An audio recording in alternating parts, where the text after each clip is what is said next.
Assalamualaikum warahmatullahi wabarakatuh. Halo teman-teman semuanya. Jadi kami dari kelompok 5 ingin menjelaskan mengenai peran Indonesia dalam kebijakan politik bebas aktif era Jokowi.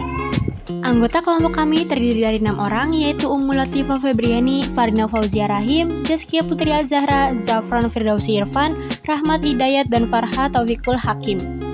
Oke teman-teman, tapi sebelum itu, di sini yang akan menjelaskan mengenai materi di PowerPoint kali ini yaitu hanya Farina Fauzia Rahim, Febi, dan juga Zafran. Karena teman kami yang lain sedang berhalangan dan sedang sakit.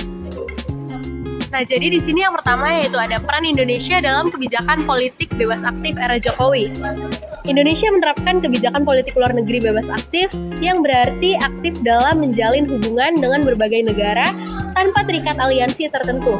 Era pemerintahan Jokowi menekankan penguatan diplomasi ekonomi, peningkatan kerjasama regional, dan peran aktif dalam isu-isu global. Pada sektor ekonomi, Indonesia berfokus pada diplomasi ekonomi untuk mendukung pertumbuhan ekonomi domestik. Selain itu, pemerintahan Jokowi juga aktif dalam organisasi regional seperti ASEAN, memainkan peran penting dalam menjaga stabilitas dan kerjasama di kawasan Asia Tenggara. Nah, yang kedua ada definisi kebijakan bebas aktif. Politik luar negeri tanpa terikat aliansi tertentu. Maksudnya di sini yaitu sikap Indonesia yang mempunyai jalan atau pendirian sendiri dalam menghadapi masalah internasional tanpa memihak pada blok barat maupun blok timur, serta turut berperan aktif dalam menciptakan perdamaian dunia. Selanjutnya adalah landasan filosofis kebijakan bebas aktif. Landasan sendiri itu ada 2, yaitu menurut Pancasila dan juga Undang-Undang Dasar 1945. Nah, kalau Pancasila sendiri itu berisi kemanusiaan, persatuan dan kesatuan, dan kesejahteraan sosial.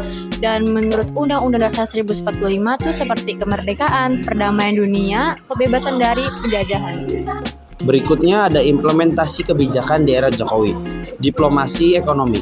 Yang pertama, fokus pada pembangunan ekonomi domestik, dan yang kedua mendorong investasi asing. Berikutnya juga ada kerjasama regional. Yang pertama, aktif dalam ASEAN, dan yang kedua peningkatan peran regional. Nah, lalu juga ada diplomasi ekonomi, yaitu yang pertama membuka pasar internasional, lalu yang kedua menarik investasi melalui reformasi ekonomi. Kerjasama regional. Peran Indonesia di ASEAN yang pertama mendorong integrasi ekonomi dan berkontribusi pada stabilitas kawasan. Selanjutnya ada peran aktif dalam isu global. Yang pertama isu perubahan iklim.